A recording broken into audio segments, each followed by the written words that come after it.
Hello, fellow innovators. This is Patrick Emmons. And this is Shelley Nelson. Welcome to the Innovation and Digital Enterprise Podcast, where we interview successful visionaries and leaders, giving an insight into how they drive and support innovation within their organizations. Excited to have our guest on today, Ann Yeung. She's a senior technology executive and business strategist with over 20 years of experience in various industries. She's adept at implementing solutions aligned with technology and business growth strategies, enabling digital and mobile presence and scale. Ann's intensive technology career includes elevating software engineering culture, team motivation, change management, mentoring, leadership collaboration, facilitating business performance and results in distribution, tech services, financial services, and insurance industries. Currently, Ann serves as Vice President of Engineering, Head of Enterprise Engineering at GEICO. Prior to that, she held many different roles from production support associate, software engineer, technology consultant, solution architect, executive, and everywhere in between. She was named to Crain's 40 Under 40, Investment News 40 Under 40, and Crain's Tech 50 lists.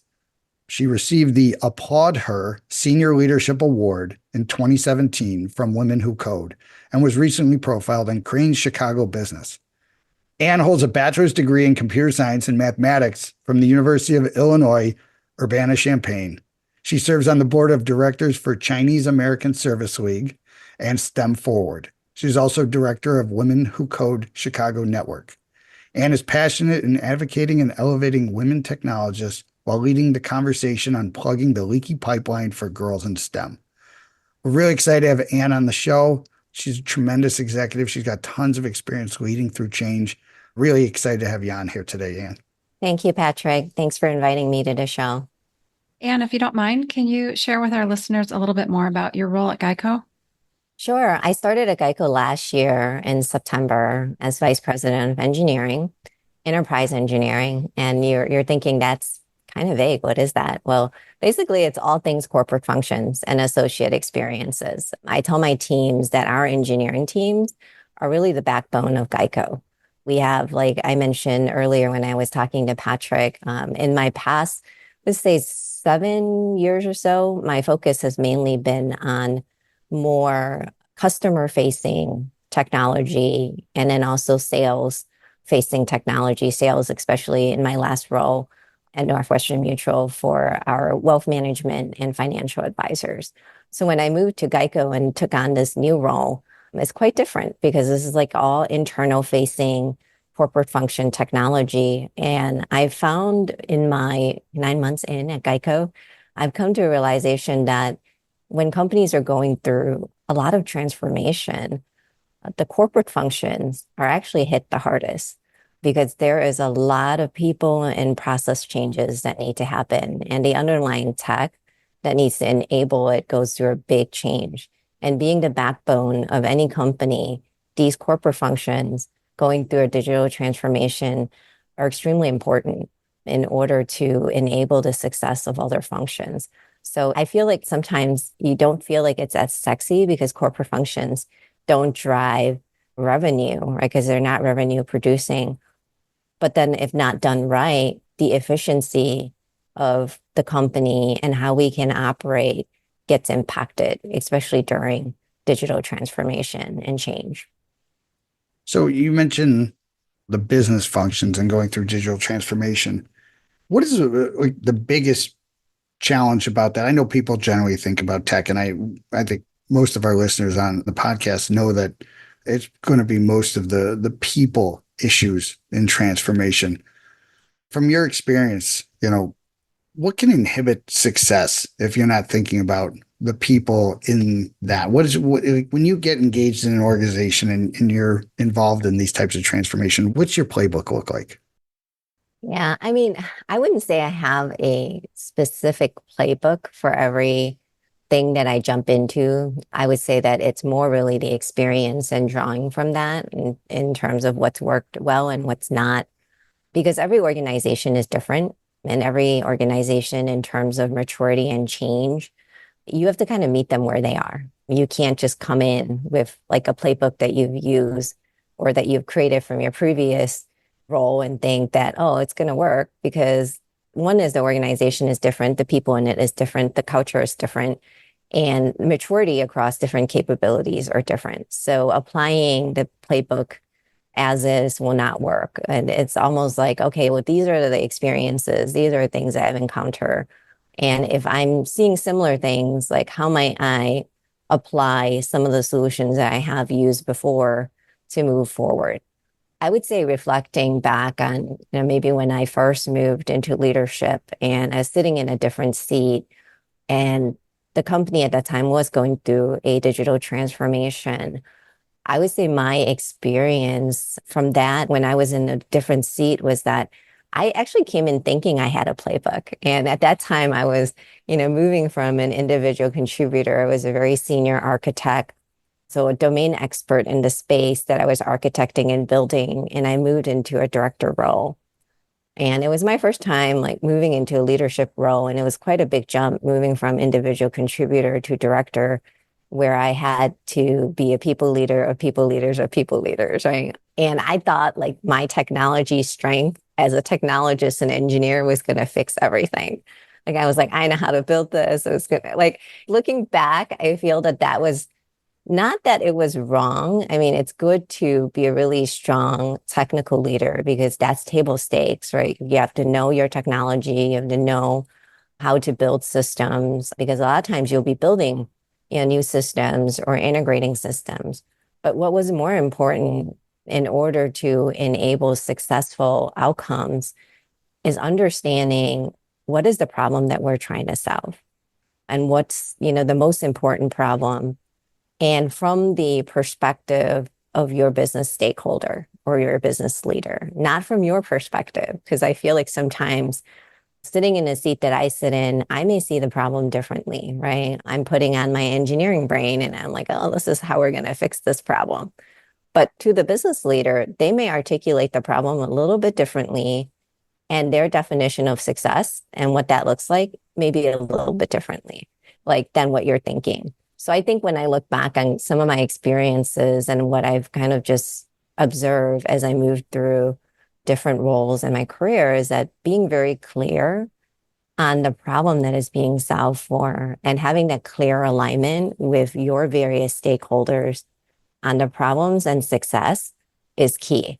Like before jumping into building out what the target state looks like from a tech perspective, and being able to have good alignment is actually the hardest part. And defining those problems and success is actually the hardest part. I feel like at this point in my career, I feel like a lot of times building the right tech, the right tool, the right software, that's actually the easiest part. I agree. And I think I'd love to hear more about that, because I think that in a conversation we've had before, that moment of like the tech is table stakes. What happened? Is there more you could share? Did you have a mentor, or was there just a moment where you realized, I don't know what the business objectives are, and like I'm solving the problem as Ann Yeung, the engineer, not Ann Yeung as the business consultant? Mm-hmm.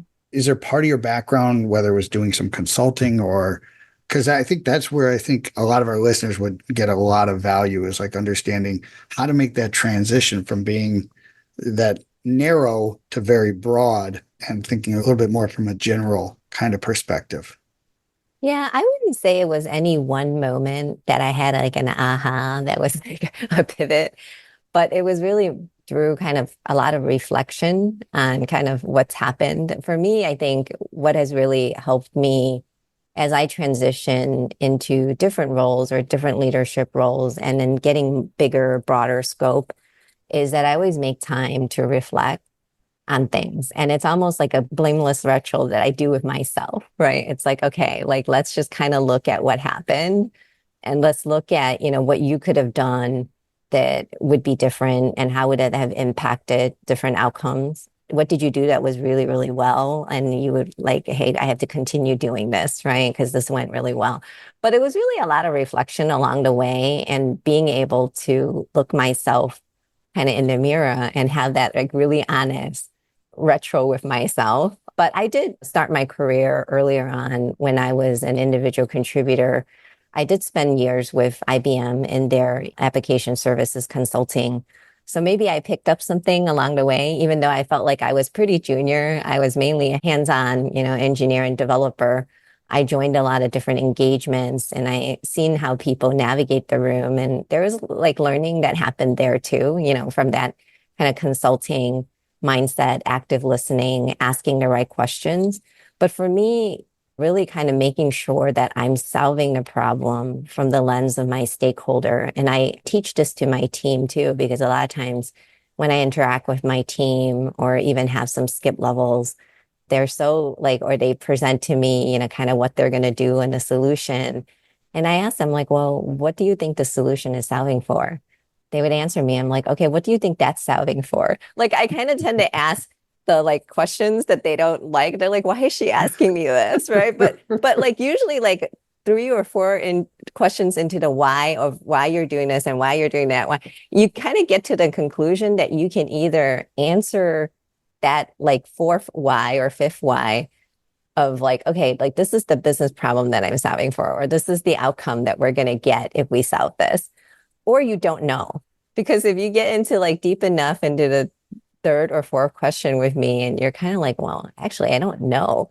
Right. Like then you realize, man, I really don't know. And I don't even know if my solution's really right because you're not sure. And I think that's kind of like my self-check when I try to solve something and I'm about to blast off an email or something to someone and be like, oh, this is what we're going to do for you. I'm like, wait a minute. Like, okay, what is this going to do? What is that going to, like, I think like that. And then I get to the point, okay, this is what I'm trying to do. And then I actually start with that, like, so-and-so, based on our discussion, this is the outcome that I think you're looking at. And this is the problem that you're looking to solve. I want to make sure that that's really what we're doing before I go and say, hey, ta-da, I have a great solution for you. And I think that's been kind of years of, I would say, evolution. I can't say that I was a fast learner, that I picked up on that right away, but it's really from experience of reflecting on what's happened and how do we get to better. And I feel like that's still a learning for me because I think the problems get more and more complex as my responsibilities grew and my span of control grew. And a lot of times the complexities, they're all like dependent. Like there's a lot of interdependencies and dependencies to unravel. Why and the people involved are more complex, right? Yes. Their motivations. I coach lacrosse, and one great thing about coaching 3rd and 4th grade is they are not complex, right? There's no nuance. You don't have to filter things out. They're there to have fun, score some goals. It's pretty easy stuff. But as we're older and we get more mature, we get a little bit better at like being maybe not as straightforward as it would be helpful, right? So dealing with those situations, a couple of themes I heard that really resonate, I think, with all leaders is one, that self-awareness, right? Having that self-awareness, a little bit of self-doubt of like, did I do it right? Could I do it better? That curiosity, even on yourself, right? Like that self-awareness and self-analysis. And then the curiosity of asking more questions. When you went through, and I know we're all in a work in progress, but does your team, have they gotten to an understanding of like, if I'm going to have a meeting with Ann, she's going to ask these questions, so they start anticipating them? Is that sort of some of the outcomes that you're looking for? Yeah. So it's interesting that you asked this question, and maybe because we talked about it before. I many years ago actually started producing like an Ann Yeung user guide. Because as I was moving through and when I was in my first role as a leader, someone on my team actually suggested that to me. They were like, it would be really great if you can create a user guide and share it with us, kind of your expectations, your values, what you like, how you like to have meetings, and what we should be prepared for. And when he said that to me, I was like, wow, that's a lot of transparency and vulnerability for me to put that out there and be judged. So, but then the more I thought about it, I'm like, as I'm moving into different roles and I'm constantly, organizations are changing because the transformation requires your org to change and you're having new leaders come on board. you have leaders shifting out. How do I make sure that my leadership team and everybody on my extended leadership team understands my expectation, right? And my values and what are important and how I like to operate. And also, what are some of the like pet peeves that I have, like how to really not start a meeting on a bad way. Don't do these things because these are some of my pet peeves. So I captured it on a user guide, and I think I'm on version 4 or version for that one. I don't even remember at this point. But I tend to redo or relook at that user guide as I move into a new role or take on new responsibility, or I myself have evolved as a leader. So then I can put that in there and have people on my team know. And I just share it. I share it with my immediate directs team. They share it with our extended leadership team. If anything, it makes for interesting conversation, right? And it's like, oh, I didn't know those sort of things that bother me. Or oh, I didn't know that you had the similar pet peeves. So it's been interesting. It's an evolving user guide. All right. I need to know. Give me one. I need to know one pet peeve. What is the thing that for me, I don't like when people are late to meetings. That sets me off. I think it's very disrespectful to everybody else. So do you have one? Is there one that?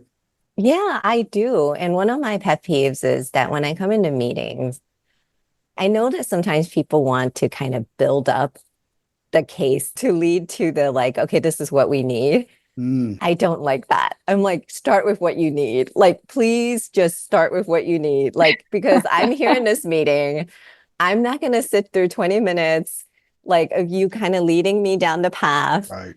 And then tell me towards the end, because then I'm not prepared, right? Because again, going back to the decision making, right? If I'm there, then I want to know, what is my role in a meeting and what do you need from me? Tell me up front. So then I can listen to everything else and not think about why am I here? So that's one of the biggest pet peeves is I've reviewed material from my team. And a lot of times I'm okay, I need to know why you need me. What is the thing?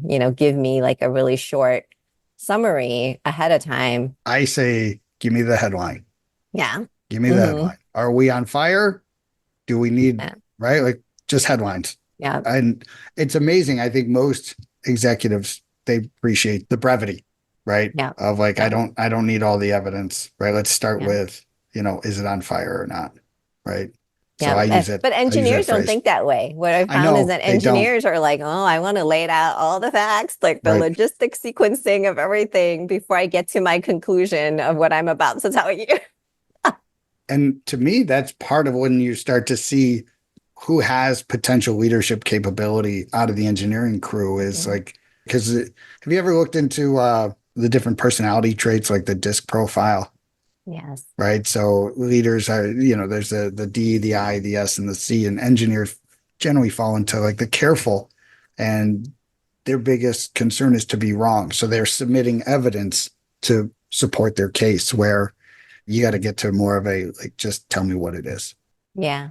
And I mean, I myself was like that before. I used to write up long papers and long PowerPoints and long emails. And I was thinking back, I'm man, my VP must have really hated reading those long emails. So it's at some point in my career, I think I hit that self-awareness too, where it's okay, look, you can't continue these really long emails. And I would say that at some point, one of my bosses actually said to me, Ann, I don't need the long lead up. I don't need all the data points. Just tell me what your decision is and I'm good. Right. I'm just curious, what's the most interesting outcome or response from you putting out that user guide? I actually had someone reach out to me, and I wouldn't say it was interesting, but they felt it was very refreshing to kind of know what my values are, my expectations are, how I like meetings to be. What is my communication style? What are my expectations if they were to meet with me one-on-one, right? They just felt like that was very refreshing and very transparent.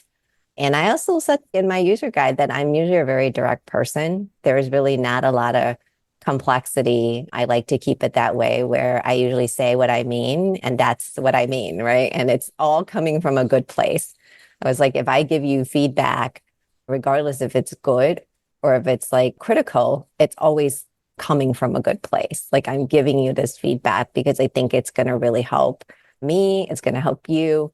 And that's why I'm giving you this feedback. So I think a lot of times, I think just when I interact with my teams, I don't like interact in a very hierarchical level either. Like I talk to anybody on my team, skips levels, right? And I think sometimes when you're an executive leader and you don't get a lot of exposure to some of your more entry level or ICs, they don't know how to interact. And I think just having that out there gives them kind of a place to start from. And they're not just navigating from the dark, right? And just having that transparency, I think it's very key.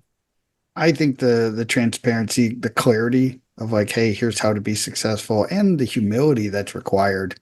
I think it builds a lot of trust, because I think we've all been in large organizations, worked with them. When somebody comes in, generally everybody's trying to figure out how to work with the new boss, right? And what are the expectations and what is the cadence? And so I think it's awesome. Do people sometimes come to you and share with them like, hey, I really appreciate this is how you do it? Do some of your directs give you feedback on like, hey, this is how or do you do some of that investigation while you're meeting with them? Like, how do they like to be communicated with? What are their decision-making processes? Yeah, definitely. I would say that as I meet with people, I'm trying to figure that out too, right? Because I think that's part of going back to our previous conversation on how do you build relationships and trust. It's a mutual thing. I don't expect everybody to tailor themselves to me. So I'm trying to also figure out how they like to be communicated to and what are their expectations, what's trying to motivate them, So for me, I'm trying to figure that out. Now, I have to say, no one's been brave enough to send me a user guide yet. Yeah, user guides go down, right? They go down the tree. They don't come up, right? No one's like one day decided, you know what, Anne, this is my user Yeah, guide by and the this is way, my expectation of you. Like, I'm like, I would actually love to see that right. because I feel like as a leader sometimes, especially as a senior leader, really good feedback and especially critical feedback is hard to come by. Because I Yes. think when you're at a certain level, there's almost an expectation that, okay, you're either going to do this perfectly or not. There's not going to be a lot of learning or feedback that I'm going to be giving you. So you're not going to be getting a lot of critical feedback. And usually if you do, you're already in a problematic place, right? So to me, I just think you don't get a lot of feedback from the top. And then like you're in a position where people are afraid to give you any feedback, right? So you don't get any feedback from your team. And then peer feedback, I feel like sometimes is really good if you have a group of peers that you have that relationship with, that they would be willing to give you feedback because they see you in action. And I think feedback comes best when people see you in action, right? Because it's hard when they don't see you, and how are they going to give you any feedback, right? Based off of what? So I think that's definitely one of the things. And I would say that I appreciate in my career is that I've been a lot of people that was willing to step up and give me feedback. And I have been able to take that feedback and really just kind of mature myself as a leader. I gotta believe you're opening the door to the feedback. You're making it a safe place for them to. Is there something that you do consciously or trying to create that environment where feedback can be at all levels, right? We're here to get better. Your own personal focus on constant improvement and that curiosity. Is there something that you do with your directs that you hope to like have them emulate to create that culture of curiosity and openness of questioning? Yeah, I mean, I think it goes back to my values as a human. And I think those are the same for leadership values. And people always ask, oh, what are your leadership values? They're the same values that I have as a human because those Yeah. are not two separate things. But for me, I always like to open with that is that for me, I value integrity. So for me, it's always operating within that integrity of my values. And I value transparency. So for my team, I think knowing that I value transparency leads them to being more transparent with me. And I value just really direct communication because that's important as a team is that we are able to be transparent and communicate directly. So it's like not not a person talking like 5 minutes into it. And I'm like, wait a minute, I still don't get what you're trying to say. Like, you're not telling me what you're meaning to say. Like, having that really direct conversation, I think, is always important to me. And I do that with my team. And I think they emulate that. The other thing is that continuous learning and improvement, because I don't believe we always get it right the first time, right? I think that there's always going to be, you get it partially right, but then the kind of improvement and the ability to iterate and learn from kind of what went wrong and apply it, and the recovery is almost more important than trying to get it right the first time. And I am always like that. And I'm not afraid to make mistakes either. I tell my team, like, okay, like, this is the decision. This is what I'm going to do. Now, is it going to be right? Maybe. I don't know until we do it. But I think based on what I know, this is what we're going to do. Right. And being able to, as a leader, have that vulnerability to say that, hey, I'm going to make this call. May not be the right thing. And I always jokingly say, may get me fired, right? But, Right. but, this is kind of my decision and this is what I'm going to do. And, if it doesn't work out, or if we need to pivot or iterate, we'll do that. And I think that kind of sets the stage for people to see that, okay, it's okay that we don't always have to be perfect in trying to do what we're trying to do. Because a lot of times when you're driving transformation, you can't be perfect. Like, there's going to be things that will go wrong. And I tell the team, it's like, I'm going to be evaluating you on not like the things that you got right, but the things that you got wrong and how you recovered. Like, I think that's going to be even more important than what you got right. So I push that with my team as part of my core values as a person.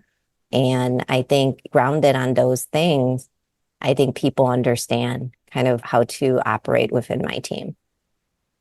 You use the word recovery twice.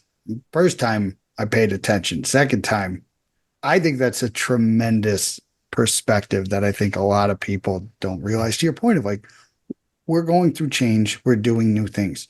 The likelihood of getting that right, even mostly right, is pretty low, right? Mm-hmm. The only real choice is stasis or being partially right, Mm-hmm. right? And then that recovery component of like the theme you're focused on constant learning and improvement, right? For many Yeah. people, I think recovery would seem like a bad word, right? But it's absolutely the critical word of like, we don't bat 1,000. If we're batting 1,000, we're probably setting the goals too low or going too slow. Right. But I'd also argue both those setting goals too low and going too slow are going to lead to even worse failures, right? And Right. the inability to recover. Tell me more about your perspective on recovery, because I think that's really an interesting perspective. Yeah, I would say maybe it comes from being many years as either a senior tech individual contributor or a senior tech leader, is that I've found that a lot of times we find ourselves in situation or mistakes that when you kind of unpack, like you do the root cause and you do the retro, you realize it wasn't like the one thing that like caused it, right? It's like actually many times like the biggest incidents or problems are multiple things that went wrong. It was almost like everything that could have went wrong, and this is what happened. So for me, I think a lot of times it's important to understand what led to the problem, but in the moment, like you have to recover from the problem ASAP. And I think that's where, when I think about things that go wrong, I'm like, yeah, it already went wrong. So like, there's no point in like blaming or dwelling on that. Like, yeah, it's important we do a postmortem and understand like how it got there. But in the moment, we need to recover as soon as possible. The recovery is almost like a all hands on deck. What are we going to do to recover?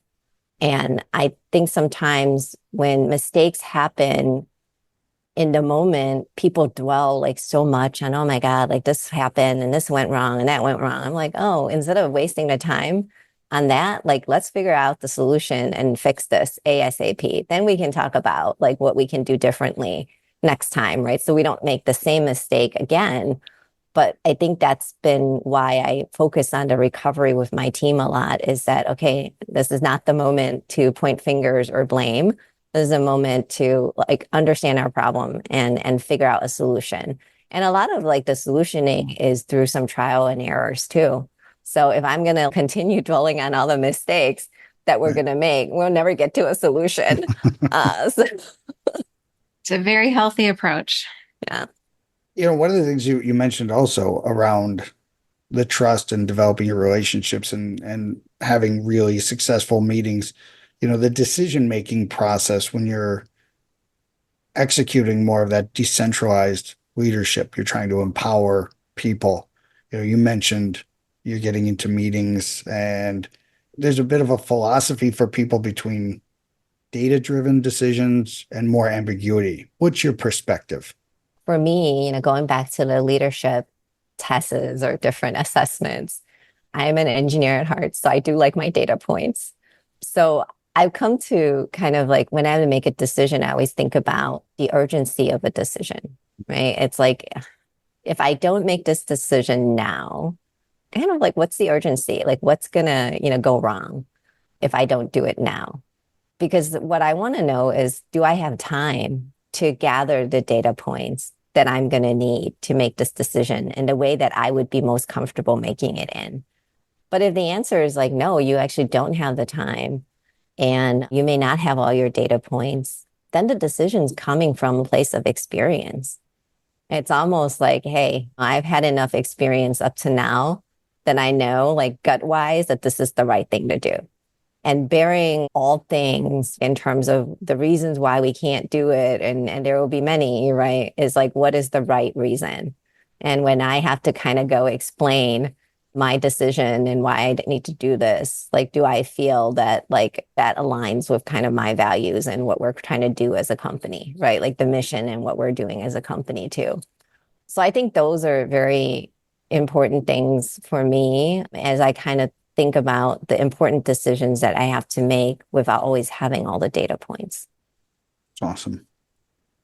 When you think about empowering your team and delegating some of these decisions, how do you go about doing that? Because that takes a lot of trust on your part, right?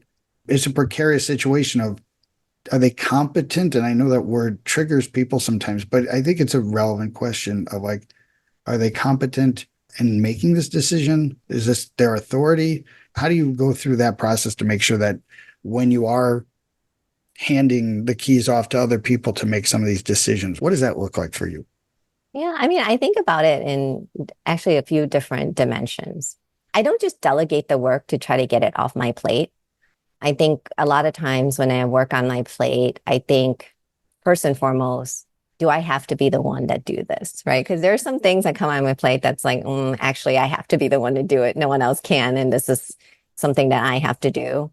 And if I'm like, no, this is not something that I have to do, then I think about the people on my team. And it's not always my directs, right? Like sometimes like it's that skip level that is like, oh, this would be, I think about, is this going to be a great opportunity for someone where they're actually learning and growing? Because I think as a leader, when you delegate work, you don't just think about, okay, who's going to have the highest chance of success of getting this work done?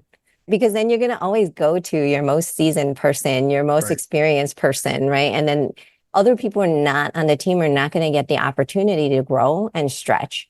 So to me, think about, okay, who are the people that can get this done? There's that group. Okay, who's going to really grow from getting this opportunity to do something like this? And they're going to really learn. And then I delegate to the person that's really going to grow. I mean, there's going to be the chance that they will fail, right? Because usually if they're going to grow from this, and that means they haven't done something like this before, right? But then I think about, okay, well, how do I make sure that I set them up for success? What are the guardrails that I need to put in place to make sure, to help kind of mitigate some of the risk that they could be set up for success? Because when you delegate something, I think it's not just getting it off your plate or getting something done, but as a leader, it's your responsibility to make sure that you're setting that person up for success. And I think sometimes as leaders, we don't think about that as much. I think sometimes it's just, we're like, oh, we'll give it to them and, we'll see. And Right. I would say in my career, I've seen that happen, right? Like where someone's given me something and, they're like, they didn't really set me up for success. And I realize that. And then I'm like trying to figure out how to set myself up for success. And when I think about that in retrospective, I'm like, it would have been great if my leader actually said, hey, Ann, this is going to be a stretch opportunity for you. I know you can do it. These are the things that you should watch out for. And you should get help from so-and-so to help you with these things to watch out for. Because as a leader, I think you kind of know when you give someone an assignment, you've got to know like what are some of the like high risk areas and gotchas, right? And just getting a heads up, I think when you get that assignment really helps set someone up for success. Yeah, the sink or swim kind of challenges of like, let's see if they rise to the occasion. And my experience is more times than not, people cannot rise to the occasion, not because they don't want to, but you actually sink to like your lowest level of preparedness. Right. And I don't think that's judgmental. I think it's important as leaders. We think about that of like, I know I want this person to have this practice, but like they're ill prepared. Yes. Right. I think it's a good testament, or it's an environment to find out whether that person is going to ask a question. Because I think to your point, you're open for business. And there's leaders that I think sometimes they will delegate those things. And then you say, hey, can I meet with you to discuss what victory looks like? And it's like, no, I don't have time for that. Yeah. I would say that's just not cool. I feel like that's almost like a lack of accountability on the leader's point, right? Especially if you are giving important work to someone on your team and you're not setting them up for success, who do you think that accountability comes back to, right? It's not that person. You as a leader own all things. Like you're accountable for it all. So if that person's not successful, you're not successful. And I think that's just like a responsible leadership. Yeah, it definitely seems like a less preferable lifestyle, right? Of like, you're just making potholes, right? Yeah. Like this is going to be a bumpy road. Well, Ann, I really appreciate you coming on the show today. Really appreciate your perspective. I'm inspired with the idea of like having your own user manual. I think I could put one together for my kids. I think they could use that. I think that might help them understand how to operate dad. Because that's been a pretty long struggle of like, what is that guy asking for? I'm not sure it would be that successful with 19-year-olds, but give it a shot. But I really want to say thank you again for being on the show today. Really appreciate it. Yeah. Thank you, Ann. Yeah, thank you. Thank you both. It was a lot of fun. It was an engaging conversation and a lot of fun. Thank you so much for inviting me. Our pleasure. We also want to thank our listeners. We really appreciate everyone taking the time to join us. And if you'd like to receive new episodes as they're published, you can subscribe by visiting our website at dragonspears.com/podcast, or find us on iTunes, Spotify, or wherever you get your podcasts. This episode was sponsored by Dragon Spears and produced by Dante32.